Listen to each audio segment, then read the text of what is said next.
जय हिंद दोस्तों, एक बार पुनः आपको वीडीए परिवार की ओर से प्रतिभागी सभी छात्रों का हार्दिक अभिनंदन और स्वागत करता है ये वीडीए परिवार।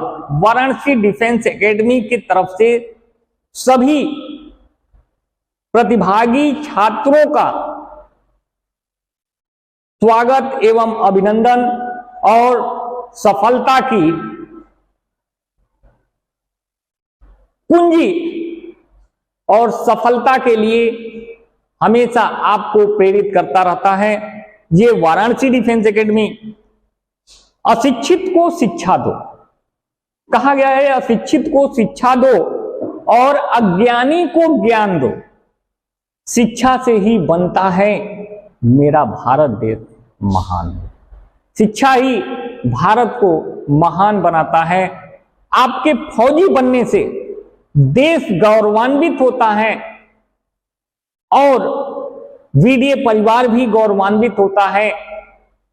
आपके इस देश के जज्बे को देखकर और आपके उज्जवल भविष्य की कामना जो है वीडीए परिवार लगातार करती रहती है और करती रहेगी। इन्हीं चंद शब्दों के साथ हम विज्ञान के क्वेश्चंस को आपके सामने रूबरू करा रहे हैं और ये विज्ञान के क्वेश्चंस आपके स्क्रीन पर दिखाई दे रहे हैं।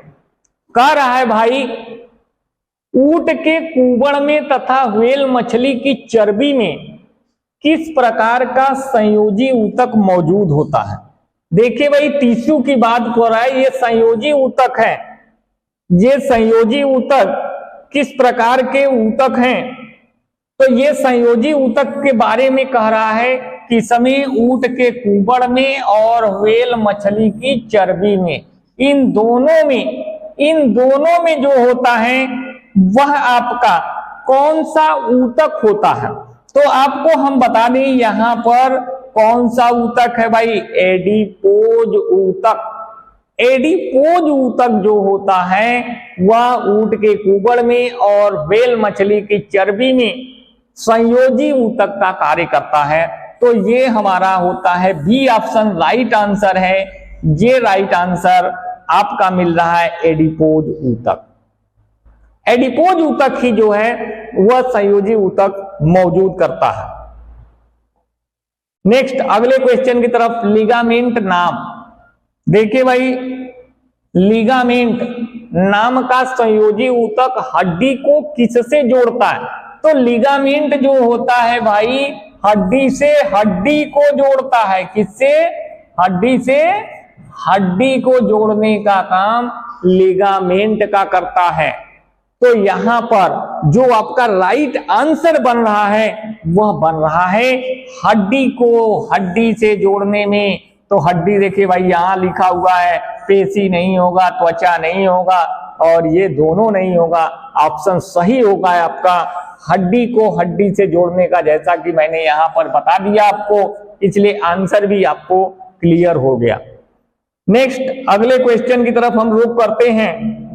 अगला क्वेश्चन आपके स्क्रीन पर, निम्नलिखित में से किसने हीमोग्लोबिन पाया जाता है जो कि ऑक्सीजन और कार्बन डाइऑक्साइड के परिवहन में मदद करता है। यहां पर आपसे पूछ रहा है कि निम्नलिखित में किसमें हीमोग्लोबिन पाया जाता है जो कि ऑक्सीजन और कार्बन डाइऑक्साइड के परिवहन में मदद करता है। तो परिवहन का मतलब ले जाने का, ट्रांसपोर्ट करने का काम करता है। तो ये ट्रांसपोर्ट करने का काम करता है आरबीसी। कौन करता है? आरबीसी, रेड ब्लड कार्पल्स, यानी लाल रक्त कणिकाएं। ये जो होते हैं ये कार्बन डाइऑक्साइड और ऑक्सीजन O2 तथा CO2 को परिवहन का काम कराते हैं, ले जाने का काम कराते हैं। नेक्स्ट अगले क्वेश्चन में आते हैं। नेक्स्ट अगला क्वेश्चन आपके स्क्रीन पर, लाल रुधिर कणिका में कितने प्रतिशत हीमोग्लोबिन पाया जाता है। तो लाल रुधिर कणिकाओं में सवाल है, लाल रुधिर कणिकाओं में कितने प्रतिशत हीमोग्लोबिन पाया जाता है। तो राइट आंसर आप नोट कर लीजिए भाई, 30 से 35% यही राइट आंसर है कि लाल रुधिर कणिकाओं में कितने परसेंट, 30 से 35% हीमोग्लोबिन पाया जाता है। नेक्स्ट अगले क्वेश्चन की तरफ हम बढ़ते हैं। अगला क्वेश्चन है, आपके स्क्रीन पर दिखाई दे रहा है, इंसुलिन में किस रोग का उपचार होता है। तो इंसुलिन में हमने आपको पहले भी बता दिया है कि इंसुलिन मधुमेह के लिए, मधुमेह बोले तो डायबिटीज के रोगियों के लिए होता है। और इंसुलिन कहां से निकलता है, हमारे अग्नाशय से। कहां से भाई, अग्नाशय से निकलता है भाई अगर इंसुलिन। और इंसुलिन का प्रयोग कहां किया जाता है, इंसुलिन हार्मोन का, वह मधुमेह के रोगियों में किया जाता है। नेक्स्ट अगले क्वेश्चन की तरफ हम बढ़ते हैं। अगला क्वेश्चन है, रक्त कोशिकाओं का निर्माण। रक्त कोशिकाओं का निर्माण निम्न में से किसमें होता है। पीली अस्थि मज्जा, इसमें नहीं होगा भाई, पहली बात बता दे रहे हैं। पीली अस्थि मज्जा में हमारा अस्थि मज्जा तो आप याद किए होते हो, लेकिन दो चीजें देती है, एक पीली और एक लाल दिया है यहां पर ऑप्शन में। तो आप बता दें कि पीली में नहीं होगा तो होगा किसमें, लाल अस्थि मज्जा में, रेड बोन मैरो में आपका जो है रक्त कोशिकाओं का निर्माण होता है। यानी ये निर्माण कहां होता है, लाल अस्थि मज्जा में होता है। याद कर लीजिए, रट लीजिए। नेक्स्ट अगला क्वेश्चन आपके स्क्रीन पर दिखाई दे रहा है, निम्न में से कौन सा भाग जंतु कोशिका में नहीं पाया जाता है। जंतु कोशिका में निम्न में से कौन सा भाग जंतु कोशिका में नहीं पाया जाता। तो बता देते हैं भाई कि जंतु में, पादप में पाया जाता है कोशिका भित्ति। जो कोशिका भित्ति है, कोशिका भित्ति जो होता है ये पादप में पाए जाने वाला।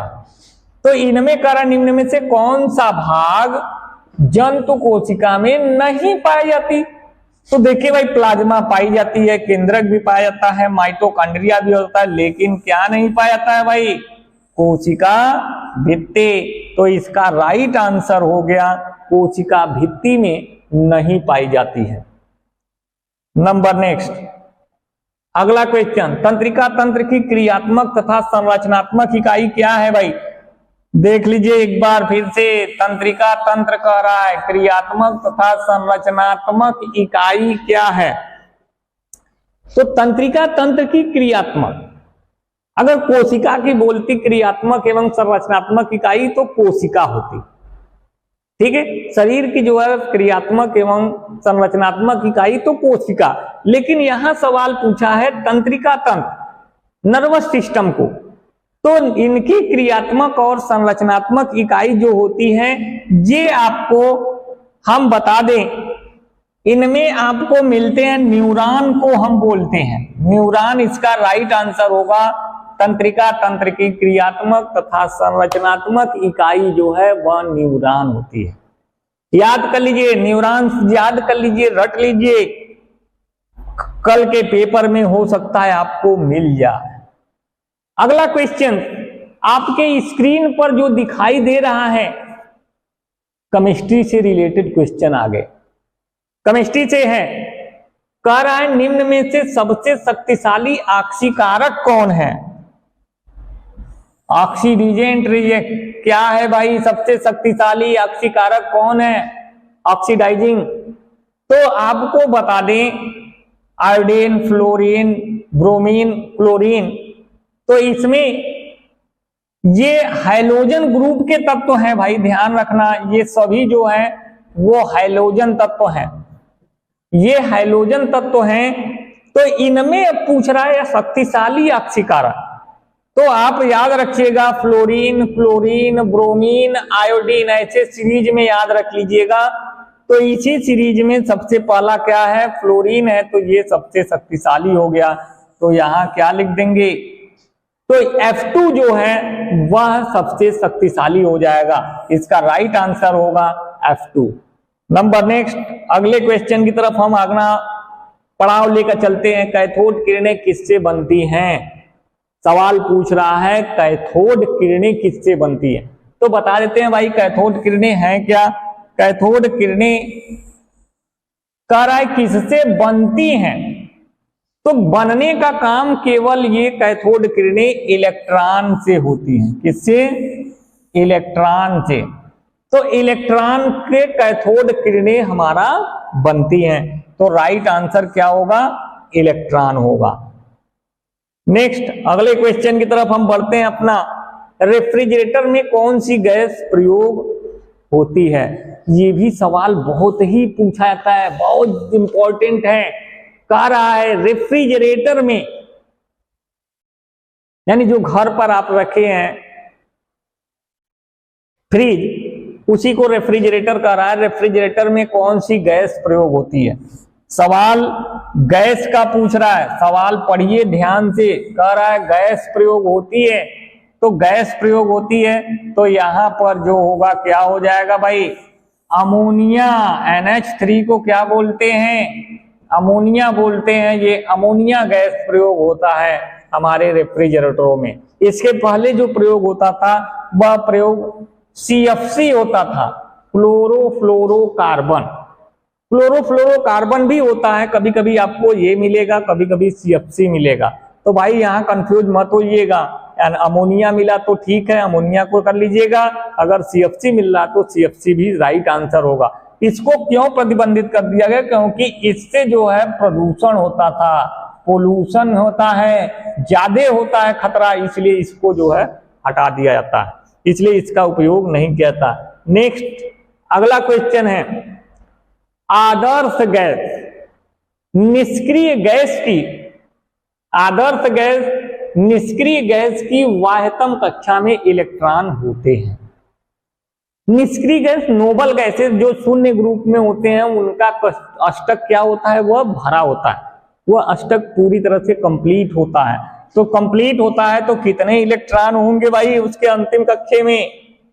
वह वाय कक्ष में अधिकतम 8 इलेक्ट्रॉन होते निष्क्रिय में। आदर्श गैस या निष्क्रिय गैस में जो वाह्यतम कक्ष में इलेक्ट्रॉन की जो संख्या होती है वह 8 होती है। राइट आंसर आप रोट याद कर लीजिए 8 नंबर। नेक्स्ट अगला क्वेश्चन है आपके स्क्रीन पर, कार्बन की संयोजकता क्या होती है? देखिए बहुत सरल सवाल पूछा है कि कार्बन की संयोजकता है क्या। कार्बन आप देख रहे हो,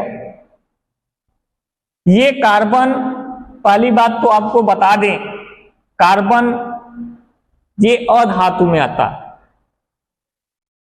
तो कार्बन के अपरूप आप देख रहे हो, तो कार्बन के अपरूप हीरा, ग्रेफाइट, फुलेरीन, ये सब भी अधातु में आएंगे। तो अपरूप पूछे तो हीरा, ग्रेफाइट और फुलेरीन आपको मिल जाएगा, उनमें से आप टिक कर लेंगे।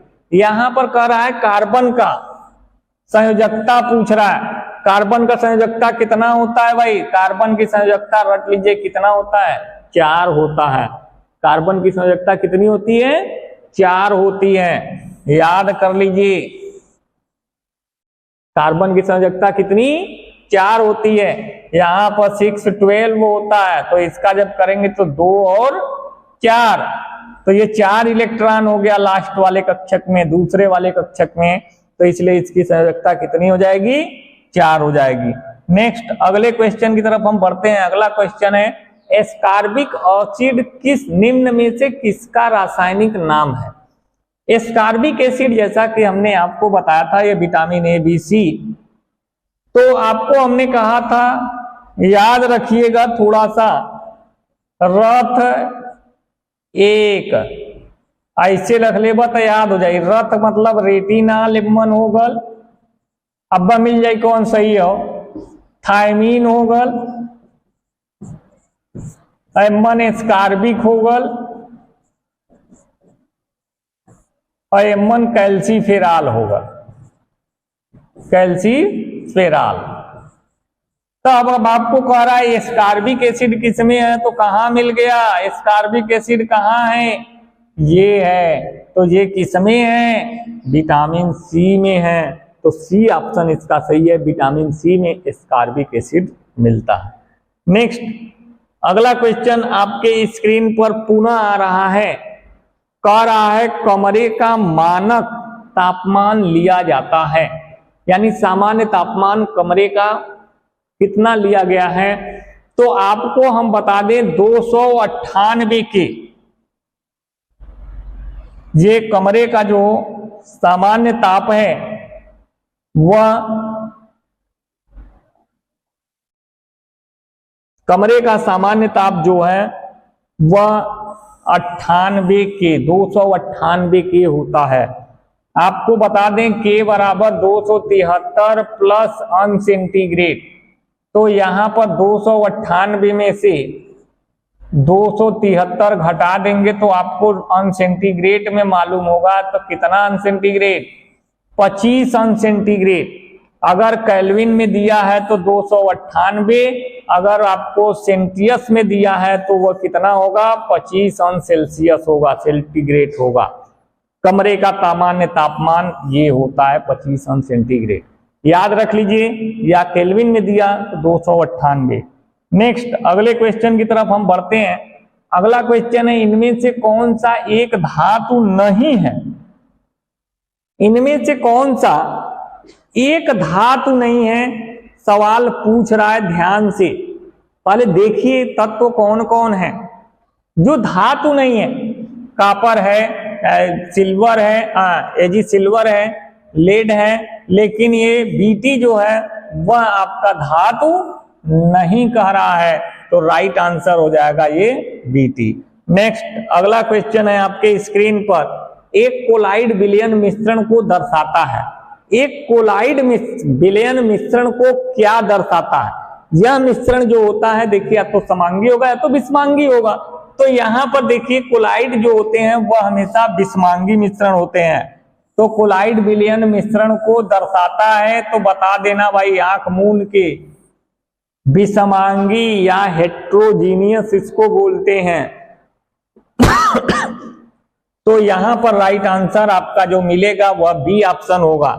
नेक्स्ट अगले क्वेश्चन के लिए हम रुक करते हैं। अगला क्वेश्चन आपके स्क्रीन पर है, जब किसी कोलाइड विलयन में से होकर प्रकाश पुंज गुजारते हैं तो वह हो जाता है। तो जब कुछ आप जो है गुजारते हैं तो वह क्या हो जाता है, कह रहा है परावर्तित होगा, अवशोषित होगा, विसरित होगा, अपरिवर्तित होगा। तो कोलाइडी विलयन में होता है, तो जो कोलाइडी विलयन है आप रखे हैं, तो जब यहां पर ऐसे आप रख लीजिए दूध, इसमें दूध रखे हैं, ये प्रकाश की किरणें जब जाएगी तो ये दूध के कणों से जब टकराती है तो इसके जो प्रकाश किरण क्या होते हैं, ऐसे ऐसे फैल जाते हैं, इधर दिखाई देते हैं, तो इसको कहते हैं विसरित हो जाना, टकराकर लड़कर विसरित हो जाना। यानी इसका राइट आंसर जो होगा वह क्या मिल जाएगा आपको, विसरित होना, स्कैटर्ड हो जाना, विसरित हो जाना। ये जो है कोलाइडी विलयन में से जब हम प्रकाश पुंज को गुजारते हैं तब वह विसरित हो जाता है। तो राइट आंसर इसका जो होगा वह विसरित होना होगा। नेक्स्ट अगले क्वेश्चन की तरफ हम बढ़ते हैं। हमारा है सोडियम फास्फेट का रासायनिक सूत्र क्या है। वेरी वेरी इंपॉर्टेंट क्वेश्चन आपके सामने, सोडियम फास्फेट का रासायनिक सूत्र क्या है, तो रट लीजिए Na2PO4 ट्वाइस, ये सोडियम फास्फेट का रासायनिक नाम है। गौर से देख लीजिए, रट लीजिए, हो सकता है यही क्वेश्चन आपको आ जाए और आप जो है रेडी हो जाए पहले से। अगले क्वेश्चन की तरफ हम बढ़ते हैं। कह रहा है कि ऋणायन तब बनता है जब कोई परमाणु क्या करता है भाई, इलेक्ट्रॉन त्यागेगा। तो इलेक्ट्रॉन या प्रोटॉन त्यागेगा, प्रोटॉन और इलेक्ट्रॉन दोनों त्यागेगा, या इलेक्ट्रॉन प्राप्त करता है। तो हम बता दें जब ऋणायन तब बनी जब इलेक्ट्रॉन का त्याग होगा। यानी कहने का मतलब कि इलेक्ट्रॉन को प्राप्त कर लेना, इलेक्ट्रॉन का त्याग करना, प्रोटॉन का त्याग करना, ये नहीं है। यानी इलेक्ट्रॉन को हम प्राप्त कर लेंगे तो वह ऋणायन बना लेगा। कैसे भाई? NaCl है, NaCl में देखिए Na प्लस और Cl माइनस हो जाता है। Na का जो होता है वह 11 होता है और इसका क्लोरीन का 17 होता है, तो 2 8 1 होगा और यहाँ पर इसका इलेक्ट्रॉनिक विन्यास 2 8 7 होगा। यह एक इलेक्ट्रॉन इसको दे देता है। ये एक इलेक्ट्रॉन सोडियम से क्लोरीन की तरफ चला जाता है, तो इसलिए सोडियम पर प्लस होता है और क्लोरीन जब ग्रहण करता है तब ये माइनस हो जाता है, यानी ऋण आवेश बना लेता है। तो यानी यार कर क्या रहा है? इलेक्ट्रॉन ग्रहण कर रहा है या प्राप्त कर रहा है, तो राइट आंसर होगा इलेक्ट्रॉन प्राप्त करता है। नेक्स्ट, अगले क्वेश्चन की तरफ हम थोड़ा और आगे बढ़ते हैं। तो यहां तक आज के लिए बस।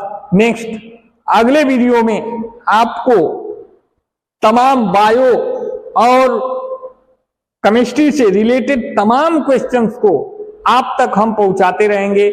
एनए वाले खास तौर से नर्सिंग असिस्टेंट के स्टूडेंट्स के लिए, प्रतिभागी छात्रों के लिए हम उनके उज्जवल भविष्य की कामना करते हैं। आप देखते रहिए, वीडियो परिवार के साथ जुड़कर स्वस्थ रहें, मस्त रहें। जय हिंद, जय भारत।